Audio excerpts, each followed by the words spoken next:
오늘 우리가 함께 나눌 말씀의 제목은 23과 선지자와 예언의 은사라는 제목으로 말씀을 나누도록 하겠습니다. 선지자와 예언의 은사. 지난 시간 우리는 22과를 통해서 바벨론에서 나오라 라는 말씀을 들었습니다. 굉장히 도전적이고 그리고 명령입니다. 그리고 아주 즉각적인 행동을 요구하는 그런 상황이 있었다는 사실을 우리가 말씀을 통해서 배웠습니다. 요한계시록 17장 5절에는 그의 이마에 이름이 기록되었으니 비밀이라 큰 바벨론이라 땅의 음녀들과 가증한 것들의 엄이라 하였더라. 성경에 나타난, 특별히 예언에 나타난 이 공통적인 하나님과 대적하고 하나님의 백성을 핍박하는 그 세력의 중심에는 우리가 이미 여러 말씀을 통해서 살펴본 것처럼 다니엘서 7장에는 작은 뿔, 요한계시록 13장에는 첫 번째 짐승으로 등장된 로마 가톨릭 교회의 역사를 우리가 살펴봤습니다. 여기서 이야기하는 이 바벨론, 물론 과거에 고대 바벨론이 있었습니다. 함무라비 법전으로 유명한 바벨론. 그러나 지금 이 요한계시록이 기록된 AD 96년에는 그 바벨론 없었습니다. 그러면 이 바벨론은 무엇을 상징하고 있을까요? 바벨이란 말이 혼잡이라는 뜻을 가지고 있었죠. 섞이다. 진리와 오류가 섞이다. 하나님을 믿기는 믿지만 하나님께서 말씀하신 성경에 있는 말씀 중심으로가 아니고 세상, 특별히 우상 숭배에 관련된 여러 제도들과 이 성경이 뒤섞인 그와 같은 상태를 바벨 또는 바벨론이라는 말로 성경은 말하고 있습니다. 그래서 여기 큰 바벨론이다. 땅의 음녀들과 가증한 것들의 엄이다. 엄이라는 말은 그 딸들에게 이 가증한 우상 숭배와 여러 성경에서 출발하지 않은 내용들을 가르치고 전한다는 의미를 가지고 있습니다. 그래서 여기 바벨론도 역시 우리가 다니엘서 7장의 작은 뿔, 요한계시록 13장의 그 첫 번째 짐승과 함께 역시 로마 가톨릭 교회 역사와 일치하고 있다는 사실을 우리가 지난 시간에 배웠습니다. 이런 속에서 예언이라는 것은 말이죠, 어떤 사건이 일어난다는 이야기도 있지만 시간적인 배열을 담고 있습니다. 어떤 사건이 지난 다음에는 어떤 사건이 일어나고 그 사건 이후에는 또 어떤 사건이 일어나고 이와 같은 것이 설명되어 있는데, 여기 요한계시록 17장 18장에 나타난 이 바벨론, 진리와 오류가 섞여 있는 이 상태, 이것에 대해서 성경은 이렇게 강조하고 있습니다. 요한계시록 18장 4절 5절. 또 내가 들으니 하늘로부터 다른 음성이 나서 이르되 내 백성아 거기서 나와 그의 죄에 참여하지 말고 그가 받을 재앙들을 받지 말라. 그의 죄는 하늘에 사무쳤으며 하나님은 그의 불의한 일을 기억하신지라 그랬습니다. 바벨론에서 나오라 그랬습니다. 누구에게요? 내 백성, 하나님 백성, 바벨론에 아직도 남아서 하나님을 신실히 믿고 하나님을 따르기를 원하는 그 사람들 나오라 그랬습니다. 그곳에 있지 말라고 했습니다. 왜냐하면 그 바벨론은 진리와 오류가 섞여 있는 그 상태에서는 결국은 하나님께서 그들을 구원하실 수 없기 때문에 그곳에서 나오라고 호소를 하고 있는 것입니다. 그래서 진리와 오류가 섞여 있는 그곳에서 진리 가운데로 나오라 라는 말씀이 지난 시간 우리가 배운 말씀의 주제였습니다. 오늘 우리는 다소 여러분들이 지금까지 알고 있던 내용하고 조금 생소한 내용이 될 수도 있는데요, 선지자와 예언의 은사라는 제목으로 말씀을 나누도록 하겠습니다. 오늘도 제가 첫 번째 질문부터 17번째 질문까지의 내용을 조금 앞뒤 순서를 좀 바꿔가면서 여러분들의 이해를 돕기 위해서 배열을 다시 했음을 여러분들에게 말씀을 드립니다. 그래서 갑자기 그 순서대로 나오지 않는다고 해서 왜 그런가라고 이상하게 생각하지 마시고 여러분들에게 논리적으로 이해하기 조금 더 쉽게 하기 위해서 제가 그 질문을 조금 순서를 바꿨다는 걸 이해하시고 질문이 왔다 갔다 해도 여러분들이 교재를 통해서 잘 찾아가시면 좋겠습니다. 첫 번째 질문입니다. 예수님은 말세의 선지자에 관하여 어떤 경고를 주셨나요? 마태복음 24장은 우리가 이미 연구한 말씀입니다. 예수님의 재림의 징조가 기록되어 있죠. 예수님의 재림의 징조. 그래서 여기 마태복음 24장 11절에 거짓 선지자가 많이 일어나 많은 사람을 미혹하겠으며 거짓 선지자가 많이 일어난다. 또 마태복음 24장 24절 거짓 그리스도들과 거짓 선지자들이 일어나 큰 표적과 기사를 보여 할 수만 있으면 택하신 자들도 미혹하리라. 그러니까 예수님께서 재림하시기 전에 이런 일들이 일어난다는 것이 마태복음 24장에 기록되어 있는데 그 중에 예수님 재림하시기 전에 직전에 마지막 때에 거짓 선지자가 많이 일어나서 많은 사람을 미혹하게 할 것이다. 택하신 자들도 미혹할 것이다. 미혹이라는 말은 유혹하고 쓰러뜨리려고 한다는 말이죠. 그러니까 마지막 때 어떤 선지자가 있다고요? 거짓 선지자가 있다라는 말씀이 예언되어 있습니다. 하나님께서는 사람들에게 무엇을 통해 말씀해 오셨나요? 호세아 12장 10절 내가 여러 선지자들에게 말하였고 이상을 많이 보였으며 선지자들을 통하여 비유를 베풀었노라. 자, 여기 하나님께서 우리에게 평범한 사람에게 하나님의 말씀을 하실 때 하나님이 직접 말씀하시는 경우는 거의 없습니다. 거의 없고 누군가를 통해서 말씀하셨습니다. 그 사람을 선지자라고 부르는 것입니다. 여기 출애굽기 7장 1절에도 그런 말씀이 있는데요. 여호와께서 모세에게 이르시되 볼지어다 내가 너를 바로에게 신같이 되게 하였은즉 내 형 아론은 너의 대언자가 되리니. 자, 형 아론이 누구의 대언자가 된다고요? 모세의 대언자가 된다. 모세를 대신해서 누가요? 아론이 말한다. 하나님을 대신해서 누가 말한다고요? 선지자가 말한다. 그래서 선지자는 백성들에게 하나님을 대신하여 뜻을 전한 사람들을 말하고 있는 것입니다. 자, 11번으로 갔어요. 예언의 은사는 어디에서 찾을 수 있나요? 자, 이 선지자에 대한 이야기를 우리가 하고 있는데요. 여기 고린도전서 12장 28절 보면 이런 말씀이 있습니다. 하나님이 교회 중에 몇을 세우셨으니 첫째는 사도요, 둘째는 선지자요, 셋째는 교사요, 그 다음은 능력을 행하는 자요, 그 다음은 병 고치는 은사와 서로 돕는 것과 다스리는 것과 각종 방언을 말하는 것이라. 자, 여기 하나님께서 교회 중에 몇을 세운다 그랬습니다. 사도 또는 선지자 또는 교사 또는 능력 행하는 자, 병 고치는 자, 돕는 자, 다스리는 자, 각종 방언 말하는 자. 자, 이 모든 사람들이 각각의 은사를 받았습니다. 자, 오늘 제가 이 이야기를 좀 말씀드리려고 그래요. 사람마다 선천적이든 후천적이든 다른 사람보다 조금 다른 장점을 가지고 있습니다. 제가 그런 분들 참 많이 만납니다. 교회에서 말이죠. 어떤 분은 말이죠. 주방에만 들어가면 막 힘이 솟는 분이 있어요. 주방에만 들어가 뭐든지 다 할 수 있을 것 같아요. 다 이것도 하고 저것도 하고 주방에만 들어가면 말이죠. 근데 주방에서 나오면 완전히 또 달라지는 거죠. 네, 그런 분이 있습니다. 그분은 뭐예요? 성령을 통해서 무슨 은사 받았습니까? 음식을 잘 만들어 사람들에게 봉사하는 그런 은사를 받았습니다. 또 어떤 분은 말이죠. 부엌에는 들어가면 아무것도 못해. 아예 나가라 그래요. 예, 그냥 나가 있으라고. 근데 이분은 또 어떤 걸 잘합니까? 교회 문 앞에 탁 서서 오는 분들에게 밝은 미소로 인사를 잘하는 분이 있습니다. 그분 때문에 그 교회 들어가면서 너무 마음이 기뻐서 그런 분이 있어요. 그분은 또 그 은사를 받은 거예요.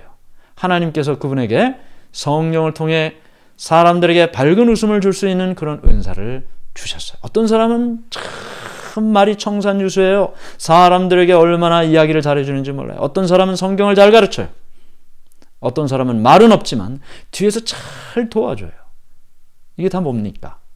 사람마다 성령의 은사를 받아서 그 은사를 가지고 사람들을 위해서 봉사하고 하나님을 위해서 봉사하고 교회를 받들고 섬긴다.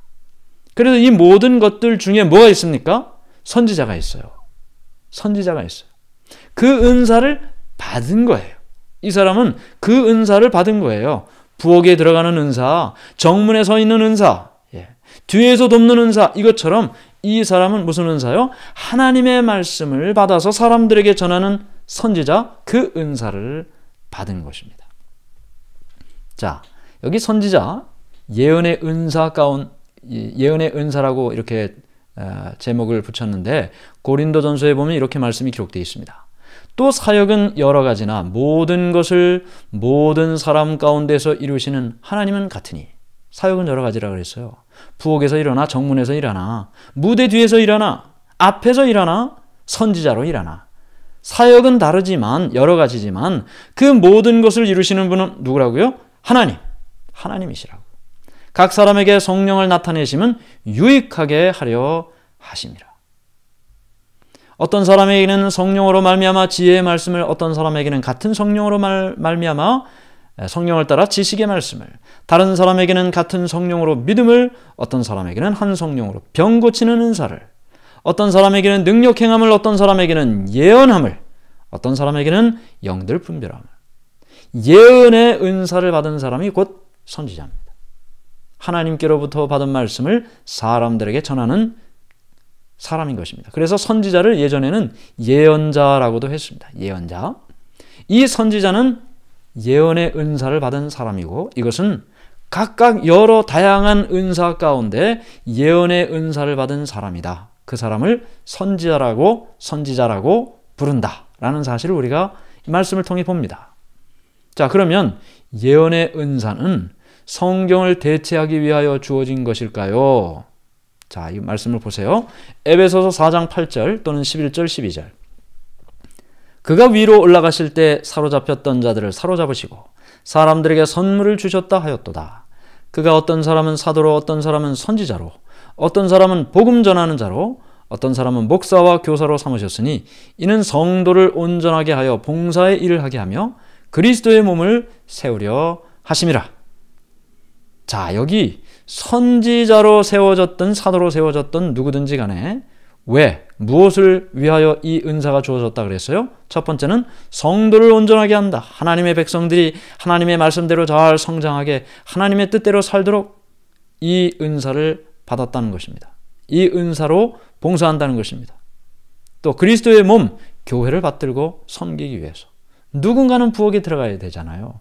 누군가는 문 앞에 서 있어야 되잖아요. 우리 모두가 다 그런 은사를 통해 교회를 받들고 섬긴다 라는 말씀이 되는 것입니다. 그런데 여기 예언의 은사, 선지자가 이 말씀을 전하는 이 일은 성경을 대체하기 위하여 주어진 것이 아니죠. 성도를 돕고 하나님의 말씀을 더 열심히 연구하고 그리고 교회를 받들고 섬기기 위하여 주어진 것입니다. 자, 선지자의 사역은 얼마나 중요합니까? 아모스 3장 7절. 주 여호와께서는 자기의 비밀을 그 종 선지자들에게 보이지 아니하시고는 결코 행하심이 없으시리라. 하나님이 무슨 일을 하시든지 그냥 혼자 하시는 법은 없습니다. 다 누굴 통해서 백성들에게 이야기하십니까? 선지자를 통해 백성들에게 이야기해 주신다는 것입니다. 그러면 우리는 어떻게 할까요? 선지자의 말을 통해 또는 선지자의 글을 통해 하나님께서 어떻게 하신다는 사실을 알게 되는 것이죠. 여기 이사야 46장 9절 10절. 너희는 옛적 일을 기억하라. 나는 하나님이라. 나 외에 다른 이가 없느니라. 나는 하나님이라. 나 같은 이가 없느니라. 내가 시초부터 종말을 알리며. 자, 여기요. 시초부터 마지막을 어떻게 했다고요? 알렸다. 누구를 통해 알렸어요? 선지자를 통해 알렸어요. 아직 이루지 아니한 일을 옛적부터 보이고 아직 일어나지 않은 일을 누구를 통해 보여주셨어요? 선지자를 통해 보여주셨어요. 그래서 이 모든 것을 알려주시고 보여주셨다. 누구를 통해서요? 선지자를 통해서. 그러므로 우리는 그 모든 하나님의 뜻과 말씀을 선지자의 글과 말을 통해 알게 되는 것입니다. 깨닫게 되는 것입니다. 배우게 되는 것입니다. 하나님께서는 7번입니다. 지금도 그분의 백성이 참된 예언의 은사를 받아들이기를 원하시나요? 역대하 20장 20절. 너희는 너희 하나님 여호와를 신뢰하라. 그리하면 견고히 서리라. 그의 선지자들을 신뢰하라. 그리하면 형통하리라 하고. 하나님을 신뢰하고 또 누구를 신뢰하라고요? 하나님의 말씀을 전달하는 선지자들을 신뢰하라. 그러니까 지금 여러분과 제가 살아가는 이 시대도 하나님의 말씀을 전하는 그 선지자, 그 글과 말을 신뢰하라는 것입니다. 데살로니가전서 5장 20절 21절 예언을 멸시하지 말고 범사에 헤아려 좋은 것을 취하라. 그러므로 아까 우리가 첫 질문에서 예수님 재림하시기 전에 거짓 선지자 있겠다 그랬는데 참 선지자도 있다는 사실을 우리가 알게 되는 것입니다. 자, 계속해서요. 6번째입니다. 선지자들이 하나님을 대신하여 말할 수 있는 것은 누구의 영향력으로 가능한 것입니까? 베드로후서 1장 21절 예언은 언제든지 사람의 뜻으로 낸 것이 아니요 오직 성령의 감동하심을 받은 사람들이 하나님께 받아 말한 것임이라. 자, 선지자들은 하나님의 뜻을 사람들에게 전하는 사람이라 그랬죠. 그럼 그 사람들은, 선지자들은 어떻게 하나님의 뜻을 하나님께로부터 받아들일 수 있었을까요? 여기 성경에 보면 이런 말씀이 있습니다. 욥기 32장 8절 그러나 사람의 속에는 영이 있고 전능자의 숨결이 사람에게 깨달음을 주시나니. 이게 참 아주 중요한 성경절입니다. 특별히 이 선지자에 대한 말씀을 우리가 공부할 때요. 흙으로 사람을 지으시고 그 코에 생기를 불어넣으시니 생명이 된지라. 그랬죠. 생기를 불어넣기 전에는 흙덩어리입니다. 아직 생명 없습니다. 심장 안 뜁니다. 혈관에 피 흐르지 않습니다. 신경 무감각합니다. 움직이지 않습니다. 눈동자도 뜨지 못합니다. 그러나 하나님께서 그 흙덩어리 사람에게 그 코에 생기를 불어넣어 주셨을 때 비로소 심장이 박동하고 혈관에 피가 흐르고 신경이 예민해지고 근육이 꿈틀거리고 눈을 떠서 살아있는 사람이 된 것이죠. 그것처럼 하나님께서 택하신 그 사람에게, 그 은사를 준 사람에게 어떻게 해요? 전능자의 숨결이 그들에게 들어갈 때 어떻게 된다고요? 사람에게 깨달음이 있게 된다. 그 깨달음이 있기 때문에 말할 수 있는 겁니다. 그 깨달음이 있기 때문에 기록할 수 있는 겁니다. 그걸 볼 수 있기 때문에 보지 못하는 사람에게 말할 수 있는 겁니다. 그걸 먼저 들었기 때문에 아직 듣지 못한 사람에게 가르쳐 줄 수 있는 것입니다. 그래서 하나님께서 전능자의 숨결이, 이걸 다른 말로 표현하면 또 영감이라 그래요. 영감. 전능자의 숨결이 선지자에게 임하고 감동을 받은 그들이, 성령의 감동을 받은 그들이 하나님의 뜻을 전하는 것이다. 성령의 능력인 것입니다. 성령의 능력. 하나님께서는 그분의 뜻을 선지자들에게 어떻게 보이시나요? 어떻게 보이시나요? 여기 민수기 12장 6절에 보면 이런 말씀이 있습니다. 이르시되 내 말을 들으라. 너희 중에 선지자가 있으면 나 여호와가 환상으로 나를 그에게 알리기도 하고 꿈으로 그와 말하기도 하거니와. 자, 전능자의 숨결이 또는 성령이 그에게 감동을 줘서 하나님의 뜻을 알게 한다고 했는데 구체적으로 어떤 방법으로 해요? 구체적으로.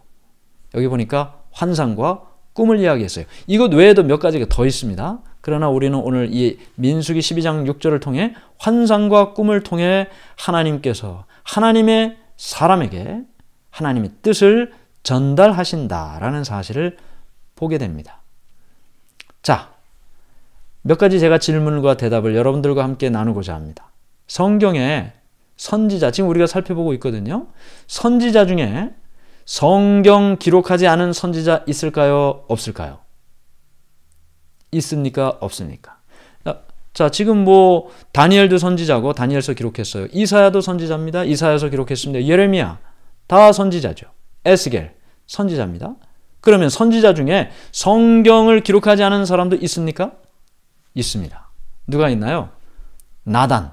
다윗 왕에게 그 죄를 지적했던 나단 선지자. 또 갈멜산에서 하나님의 불이 내려오게 했던 엘리야 선지자. 성경 기록하지 않았습니다. 우리의 66권 성경에 나단서 없잖아요. 엘리야서도 없습니다. 성경 기록하지 않았어요. 그러나 그들 선지자입니다. 그러므로 하나님께서 선지자라고 이야기할 때는 성경을 기록하지 않았어도 선지자로 인정을 받았다라는 사실을 우리가 생각합니다. 그 다음에는요. 구약시대가 지난 후인 신약시대에도 선지자가 존재하는가? 여러분 어떻게 생각하십니까? 구약시대는 지금 우리가 다 얘기했어요. 그렇죠? 선지자 많습니다. 신약시대도 있었나요? 선지자가. 사도는 있는데 선지자도 과연 신약시대에 있었나? 보죠. 사도행전 13장 1절 안디옥 교회에 선지자들과 교사들이 있으니 바나바와 니게르라 하는 시몬과 구레네 사람 루기오와 분봉왕 헤롯의 젖동생 마나인과 및 사울이라. 안디옥 교회에 선지자 있었습니까? 있었습니다. 여러 사람들 이야기하고 직책들 이야기하면서 안디옥 교회에 선지자가 있었다는 사실을 말하고 있습니다. 안디옥 교회는 사도 바울을 안수에서 선교사로 파송한 교회예요. 신약시대의 교회입니다. 그러므로 신약시대에도 여전히 선지자가 있었다. 사도행전 15장 32절 유다와 실라도 선지자라. 이 여러 말로 형제를 권면하여 굳게 하고.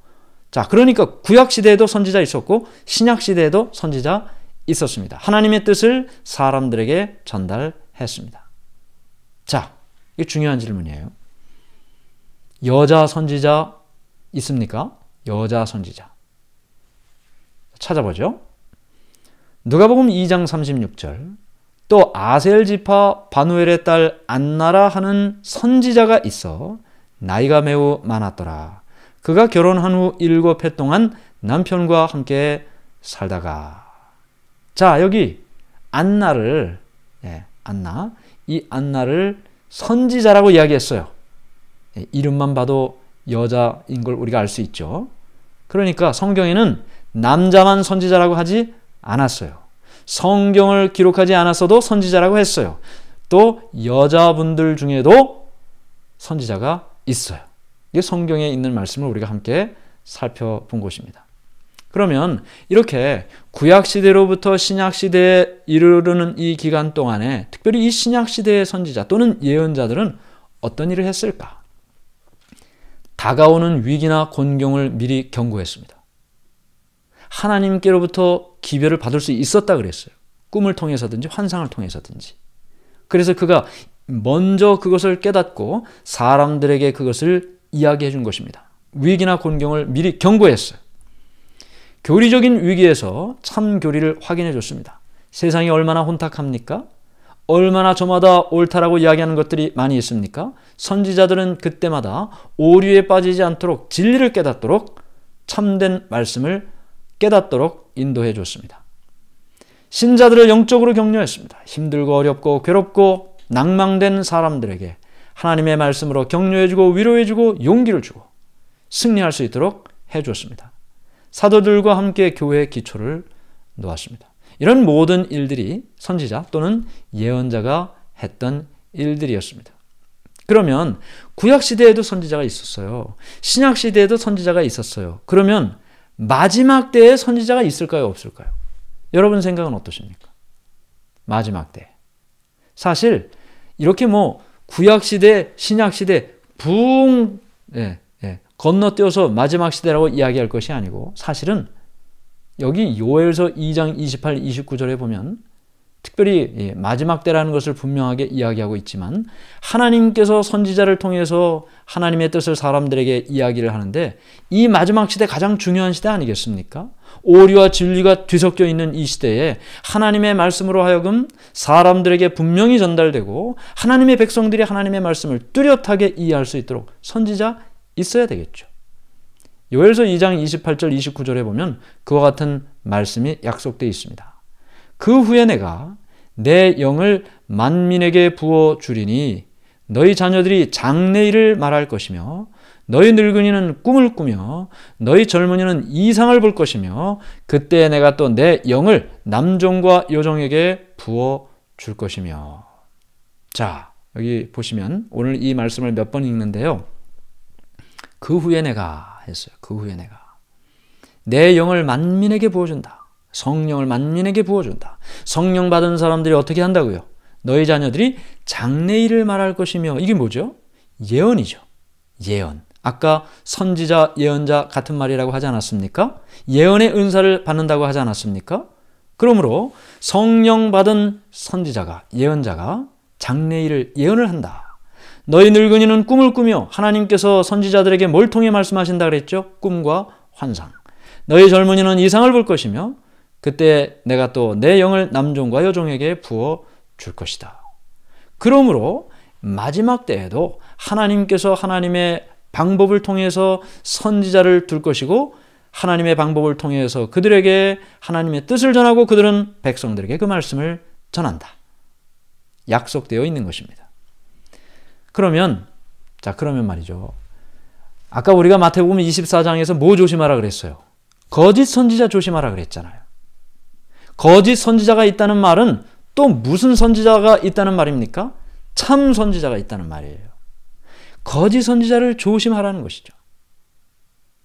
그러면 참된 예언의 은사를 구별하는 시금석은 무엇일까? 뭘 보고 저 사람이 참 선지자인지 거짓 선지자인지를 확인할 수 있느냐 말입니다. 눈이 좋아야 될까요? 어떻게 알아요? 여기 성경에 그 답이 있습니다. 첫 번째, 선지자의 예언이 반드시 성취되어야 합니다. 예레미야 28장 9절, 평화를 예언하는 선지자는 그 예언자의 말이 응한 후에야 그가 진실로 여호와께서 보내신 선지자로 인정받게 되리라. 자, 어떻게 해요? 그 선지자 어떻게 인정받습니까? 그 사람이 말한 예언이 성취가 되어야 한다는 말이죠. 성경에 보면 많은 예언의 그 기록들이 있습니다. 예언자, 선지자들이 이야기하는 것들이 있어요. 그런데 만일 그 사건이 일어난다고 했는데 안 일어나지 않는다면 참된 선지자 아니라는 겁니다. 예언이 반드시 성취되어야 한다. 그리고 두 번째는 참 선지자의 예언은 하나님의 말씀과 조화를 이루어야 합니다. 신명기 13장 1절부터 3절, 너희 중에 선지자나 꿈꾸는 자가 일어나서 이적과 기사를 내게 보이고 그가 내게 말한 그 이적과 기사가 이루어지고 너희가 알지 못하던 다른 신들을 우리가 따라 섬기고자 말할지라도 너는 그 선지자나 꿈꾸는 자의 말을 청종하지 말라. 자, 이게 무슨 말이냐면 선지자라고 나타나가지고 이래라 저래라 이렇게 하는데 그 말씀이 하나님의 말씀인 성경의 말씀과 조화가 되어야 한단 말이에요. 성경에는 이렇게 얘기했는데 엉뚱하게 저렇게 해야 된다고 이야기하는 사람은 참 선지자 아니라는 말입니다. 무슨 능력이 일어나고 어떤 정말 초자연적인 사건이 일어난다 해도 그 사람이 말하는 것이 성경과 일치해야만 참 선지자가 된다는 것입니다. 자, 세 번째, 참된 예언의 은사는 언제나 하나님의 율법과 조화를 이루어 말할 것입니다. 같은 의미인데요. 이사야 8장 20절. 마땅히 율법과 증거의 말씀을 따를지니 그들이 말하는 바가 이 말씀에 맞지 아니하면 그들이 정녕 아침빛을 보지 못하고. 그러니까 그 선지자라고 이야기하는 사람들이 말하는 말이 맞는지 틀리는지를 알려면 어떻게 해야 되겠습니까? 성경을 열어서 봐야죠. 아유, 말 잘하네. 말 잘하네. 그렇다고 선지자가 되는 게 아닙니다. 성경에 있는 말씀과 일치해야만 참 선지자라고 인정받을 수 있는 것입니다. 네 번째, 참된 예언의 은사를 가진 사람의 삶은 예수님의 성품을 드러낼 것입니다.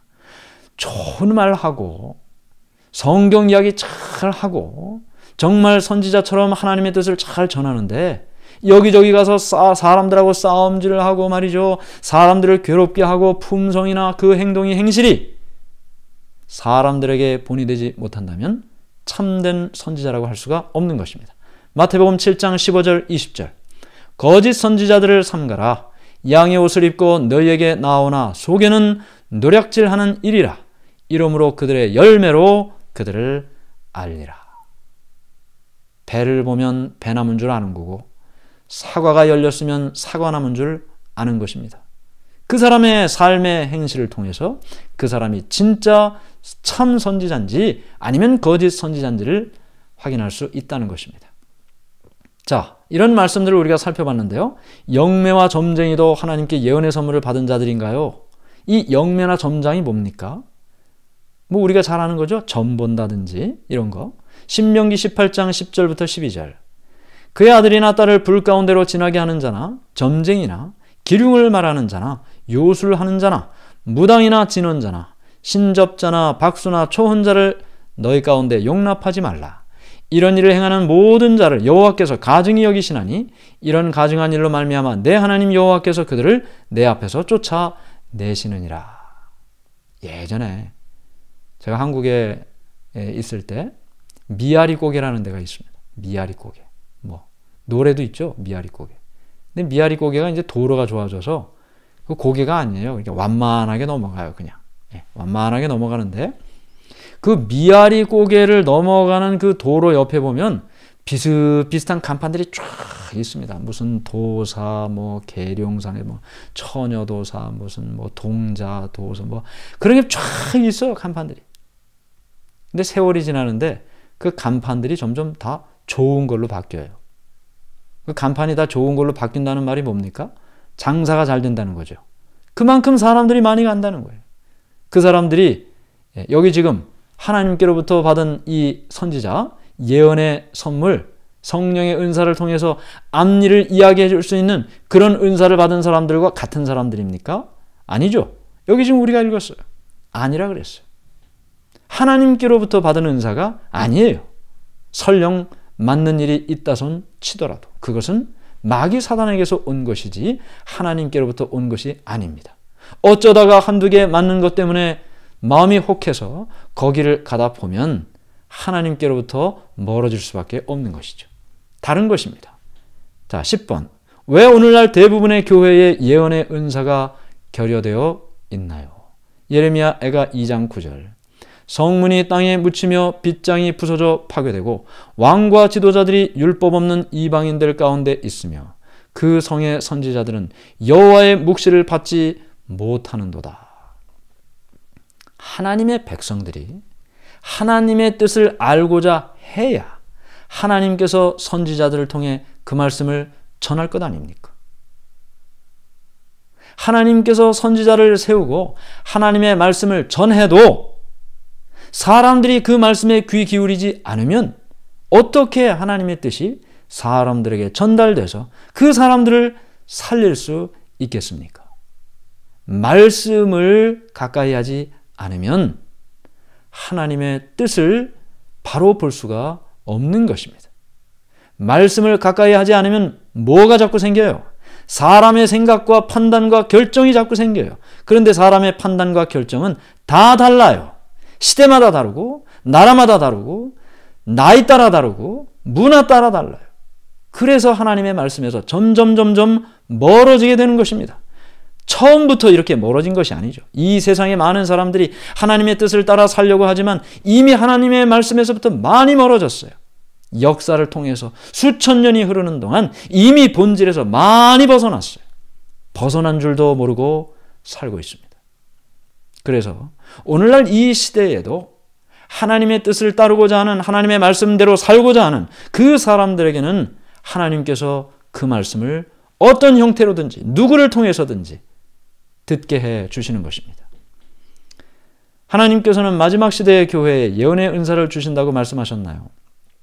자, 여러분, 하나님께서 아브라함 시대 때 아브라함을 통해서 하나님 말씀 전하지 않았습니까? 노아 시대 때는 노아를 통해서 하나님 말씀 전하지 않았습니까? 다윗 왕을 통해서 수많은 선지자들을 통해서 그 시대에 그 기별을 전했는데 이 마지막 때에 선지자가 없다는 것은 상식적으로도 성경적으로도 이해할 수 없는 일이죠. 그런데 성경은 분명히 이 마지막 때에도 예언의 은사를 받은 사람을 통해 하나님의 뜻이 전달된다고 예언되어 있습니다. 요한계시록 12장 17절. 용이 여자에게 분노하여 돌아가서 그 여자의 남은 자손 곧 하나님의 계명을 지키며 예수의 증거를 가진 자들과 더불어 싸우려고 바다 모래 위에 서 있더라. 이 말씀 우리가 배웠습니다. 이 앞에는 사단이 누구와 싸워요? 여자와 싸워요. 여자는 교회라 그랬죠. 그런데 땅이 여자를 도와 한때와 두때와 반때 동안 그를 보호하더라. 그 다음에 이 말씀이에요.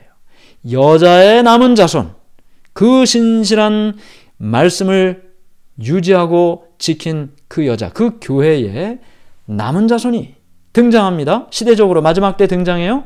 근데 이 여자의 남은 자손과 사단이 싸워요. 마지막으로 싸워요. 마지막 상대, 사단의 마지막 상대.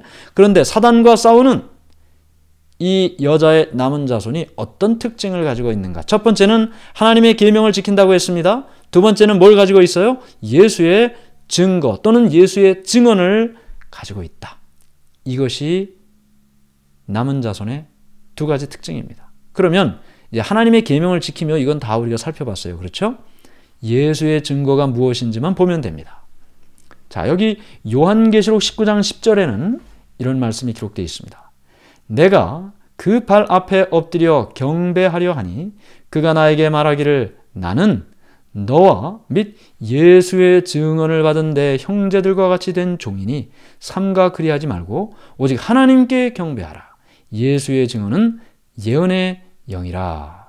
자, 이 말씀 잠깐 배경 설명합니다. 지금 요한이 가브리엘 천사를 보면서 환상을 보고 이 모든 계시를 통해서 두려웠어요. 그래서 이 말씀을 전한 이 천사 가브리엘에게 엎드려 경배하려고 하니까 천사가 뭐라고 말합니까? 나한테 경배하지 마라. 너나 나나 다 피조물이야. 너는 사람이고 나는 천사고 다 피조물이야. 경배의 대상이 아니야. 경배하지 마라. 그러면서 두 번째 줄 맨 끝에 나는 너와 및 예수의 증언을 받은 내 형제들과 같이 된 종이다. 종이다. 너를 위하여 부림을 받는 하나님의 종이다. 그렇게 경배하지 말아라. 하나님께만 경배하라. 그 말이 지금 이 성경절의 주제인데 그 성경절을 설명하는 말씀 속에 지금 요한계시록 12장 17절에 예수의 증거라는 이 말이 여기에 나오는 거예요. 예수의 증언은 뭐라고 했습니까? 맨 마지막에. 예수의 증언은 예언의 영이다 그랬어요. 예언의 영이다. 지금 이 요한계시록 12장 17절의 예수의 증거나 계시록 19장 10절의 예수의 증언이나 원어상으로는 똑같습니다. 이 개역 성경에는 똑같이 예수의 증거인데 개정개역으로 바뀌면서 예수의 증언이라고 지금 되어 있어요. 똑같은 단어예요. 원어상으로는. 그러면 예수의 증거를 뭐라고 설명할 수 있어요? 예언의 영이에요. 예언의 영. 그러면 다시 요한계시록 12장 17절로 돌아가서 용과 싸우는 여자의 남은 자손 두 가지 특징. 하나는 하나님의 계명을 지키고 두 번째는 예수의 증거를 가진 자 그랬어요. 예수의 증언을 가진 자. 똑같은 말이죠. 예수의 증언이 뭐라 그랬어요? 예언의 영이다. 예언의 영을 가진 누군가가 이 여자의 남은 자손 가운데 있어서 이 예언의 영, 성령의 은사예요. 예언하는 은사예요. 이 예언의 은사를 통해서 하나님의 백성들에게 바른 길을 가게 하고 하나님의 말씀 성경으로 더 가까이 가게 하고 이 마지막 때 어떤 위험과 어떤 경고를 준비시키고 기억할 수 있도록 하는 역할을 바로 이 예언의 영을 가진 자가 한다는 것입니다. 이것이 바로 요한계시록 12장 17절에 등장한 여자의 남은 자손의 두 가지 특징 중에 하나가 되는 것이죠. 그러므로 마지막 시대의 교회는 예언의 영, 성령을 통해서 예언의 은사를 가진 사람이 등장하고 그가 하나님께로부터 선지자의 기능과 역할을 하게 되고 하나님께로부터 받은 말씀을 백성들에게 전하는 일을 하게 될 것이다. 이것이 바로 요한계시록에 나타난 설명이 되는 것입니다. 우리는 이미 지난 시간에 이 마지막 진리 교회에 대한 말씀을 이미 배웠습니다. 마지막 진리 교회에 대한 말씀을 이미 배웠어요. 이 성경은 선과 악이라는 구도로 계속 반복해서 예언이 등장합니다.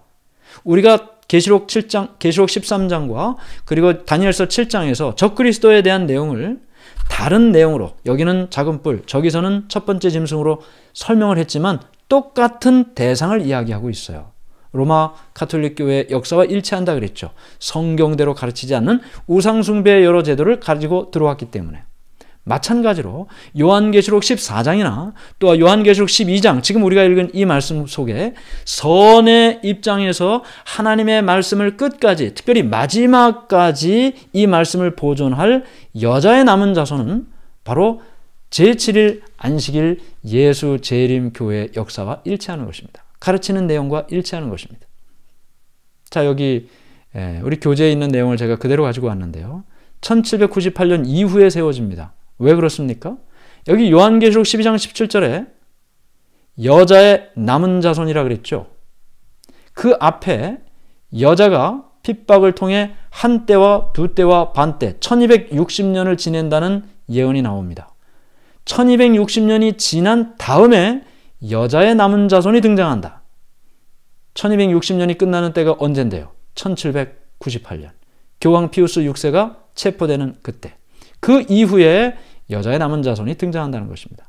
초대교회 가르침을 믿는 교회고 전 세계적인 운동에 기초하고 영원한 기별을 전하고 안식일 준수를 포함한 하나님의 계명을 믿고 지키고 영원 불멸이 아닌 죽음을 편히 쉬는 잠으로 가르치고 마지막으로 선지자의 글을 믿고 예언의 은사를 포함한 성령의 선물을 믿는 교회인 것입니다. 여기 마지막 시대에 하나님께서 그분의 교회에 어떻게 예언의 은사를 주셨나요? 역사적인 여러 기록이 있지만 한 사람의 예를 여러분들에게 말씀드립니다. 엘렌 G 화이트이라는 한 여인이 있었습니다. 아까 여자도 선지자로 있었다는 말씀을 제가 드렸죠. 2000회의 계시를 받았고 그리고 2000개 이상의 기사와 10만 페이지를 기록을 했습니다. 5,500여 통의 편지를 보냈고 모든 글들을 손수 기록해서 하루에 20페이지 이상을 기록합니다. 생전에 24권이 출간됐고 사망 후에는 100여 권의 책이 편집돼서 현재 128권의 책이 출판이 됐습니다. 정로의 계단이라는 책은 146개 이상으로 번역이 됐습니다. 중요한 사실은 이 엘렌 G 화이트라는 이 여인이 초등학교 3학년을 중퇴한 학력을 가지고 있다는 것입니다. 그럼에도 불구하고 하나님께서는 이 한 사람에게 예언의 영, 성령의 은사를 통해서 하나님의 뜻을 알 수 있는 그와 같은 은사를 주셨고 그걸 통해서 오늘날 많은 사람들이 그 말씀을 통해 하나님께로 나가고 또 하나님의 말씀을 배우게 되는 것입니다. 여기 어떻게 우리가 엘렌 화이트의 글이 참된 예언의 은사인지 더 잘 알 수 있나요? 여러 가지 우리가 확인할 수 있는 방법이 있습니다. 제일 좋은 건 직접 이 글을 읽어보는 것입니다. 아까 우리가 참 선지자의 시금석 몇 가지를 살펴봤죠. 정말 이 말씀이 예언이 성취됐는지 이 말씀이 하나님의 말씀 성경을 잘 소개하고 있는지 읽어보는 것이 제일 정답입니다. 그런데 여기 몇 가지 다른 기록들을 제가 소개해드리면요. 폴 합이라는 1960년대 뉴스 논평인이 있었습니다. 여기 이렇게 기록을 했습니다. 오래전 한 100년 전에 엘렌 G 화이트라 불리우는 젊은 여인이 있었다. 신문에 기사화된 내용입니다. 그녀는 어렸을 때 연약했었다. 그리고 단지 초등학교밖에 다니지 않았다. 정확히 말하자면 그녀는 3학년까지도 마치지 못했다. 그리고 기술적인 훈련도 받지 못했다. 그러나 그녀는 건강한 생활이라는 주제의 많은 기사들과 책들을 기록하면서 살았다. 기억해보라. 이때는 1800년대입니다. 이때는 의사들이 씻지 않은 손으로 수술을 실시하고 박열을 했을 때이다. 박열이라는 것은 피를 이렇게 바깥으로 배출시키는 거예요. 피를 배출시키면 건강해진다고 믿던 때였습니다. 그 당시의 과학으로는 말이죠. 지금은 전혀 과학적이지 않은 일이지만 그때는 그랬습니다. 이 시대는 미개에 가까운 의학 무지의 시대였다. 그러나 엘렌 G 화이트는 그녀가 제시했던 많은 원칙들 가운데 거의 2개를 제외하고는 거의 다 과학적으로 입증된 영양에 관한 주제에 대해 깊은 지식을 가지고 기록했다. 그 당시 과학으로는 설명할 수 없는 많은 글들을 책으로 기록했고 거의 200여 년이 지난 지금에 와서야 현대 과학으로 입증되고 있다는 사실을 설명하고 있는 것입니다. 여기 US News World Report라는 기사에 보면 2009년 2월 20일자입니다. 기사에 보면 이런 내용이 있어요. 100세 이상 장수한 사람들이 어떻게 먹고 움직이며 스트레스에 대처하는가에 대한 연구 결과를 발표한 내용이 여기에 기사가 나갔습니다. 100세 이상 장수한 사람들. 그 사람들이 어떻게 먹고 어떻게 살았는가, 또 스트레스에 대해서는 어떻게 대처했는가. 그걸 이제 연구한 거예요. 근데 여기 보면 이렇게 100세까지 살게 하는 10가지 습관들이라는 제목으로 역시 신문에 기사화된 내용입니다. 첫 번째, 은퇴하지 말라. 은퇴하지 말라고 그랬어요. 건강하게 살려면. 두 번째, 매일 치간 칫솔실을 사용하라. 돌아다녀라. 아침 식사로 섬유질이 풍부한 시리얼을 먹어라. 적어도 6시간 이상 잠을 자라. 종합 비타민, 영양제 등 보조식품이 아닌 자연식품을 섭취하라. 지나치게 신경 쓰지 말고 살아라. 좋은 습관에 길들여라. 9번째, 제7일 안식일 예수 재림 교인처럼 살아라. 10번째, 원만한 대인관계를 유지하라. 자, 여기 우리가 좀 주목이 되는 것은 9번째, 제7일 안식일 예수 재림 교인처럼 살아라 그랬어요. 그게 100세까지 살게 하는 10가지 습관 중에 하나로 들어갔어요. 왜 그랬을까요? 여러분들이 아시는 것처럼 우리 재림교회는 건강에 관련된 많은 것들을 가르치고 또 나누고 있습니다. 여기 말고도 리더스 다이제스트 같은 연구에도 보면 평균 미국인들의 수명보다 제7일 안식일 예수 재림교인들이 약 7년 더 장수한다는 통계 보고를 보고하고 있습니다. 이거 어떻게 알았을까요? 이런 모든 내용들을. 지금 이야기하는 이 모든 제7일 안식일 예수 재림 교인처럼 살아라 라는 이 내용들은 사실은 아까 이야기하는 1800년대 예언의 은사를 통해서 책을 기록하고 그 책에 기록된 내용을 잘 오늘날까지도 생활에 실천한 결과, 이와 같은 결과가 나타나게 됐다는 것이죠. 아까도 우리가 기사에 잠깐 나왔지만 그 당시 과학으로는 설명할 수 없는 일들이에요. 현대 과학으로나 겨우 설명이 되는 또는 영양학적 또는 생리학적, 의학적으로 설명될 수 있는 내용을 1800년대에 그 당시 이야기했다는 것 그 자체가 하나님께로부터 받은 은사를 통해 사람들을 도왔던 일임을 보게 되는 것입니다. 예수님 재림 전에 예언의 은사를 받은 사람들이 더 많이 있을까요? 요엘서 2장 28, 29절은 한 사람만을 이야기하고 있지는 않습니다. 너희 자녀들이, 너희 늙은이가 또 남종과 여종에게 내 영을 부어줄 것이고 내 뜻을 사람들에게 전하는 일을 하게 될 것이다 라고 말하고 있는 것이죠. 예언을 멸시하지 말고 범사에 헤아려 좋은 것을 취하라. 하나님께서 우리에게 주신 좋은 것을 취하라고 했습니다. 반대로 거짓 그리스도들과 거짓 선지자들이 일어나 큰 표적과 기사를 보여 할 수만 있으면 택하신 자들도 미혹한다는 이 말씀 또한 우리는 기억하면서 참 선지자와 거짓 선지자를 잘 구분해서 하나님의 말씀을 따라 살아야 될 것입니다. 교리는 성경에서 비롯된 것인가요? 아니면 예언의 은사에서 온 것인가요? 아니면 둘 다에서 온 것인가요? 예수님께서 이렇게 말씀하셨죠. 예수께서 대답하여 이르시되 기록되었으되 사람이 떡으로만 살 것이 아니요 하나님의 입으로부터 나오는 모든 말씀으로 살 것이라. 교리, 신조, 하나님의 말씀을 따라 살아가는 그 삶의 원칙들, 이 모든 것은 다 성경에서부터 오는 것입니다. 성경이 우리의 삶의 표준이고 성경이 기준입니다. 이 모든 것들을 더 잘 따라할 수 있도록 예언의 은사를 통해 우리에게 주어진 그 기별이 바로 이 시대에도 있다는 것이죠. 오늘날 우리가 예수님께서 우리를 사랑하시고 끝까지 하나님의 말씀을 따라 살기를 바라실 때 하나님께서 각 시대를 통해서 하나님의 사람을 통해서 주신 그 기별을 따라 산 사람들에게 하나님의 복이 임했던 것처럼 오늘날에도 이 어려운 시대에 하나님의 뜻을 전달한 그 책과 그 글을 통해서 하나님께로 더 가까이 나가는 우리 모두가 되기를 간절히 바랍니다. 오늘의 핵심은 이렇습니다. 하나님께서는 각 시대마다 선지자를 통해 말씀하셨습니다. 언제나 그랬습니다. 마지막 시대에도 선지자의 활동이 약속되어 있습니다. 선지자의 활동은 성령의 은사 가운데 하나입니다. 참된 선지자와 거짓 선지자가 있다고 했습니다.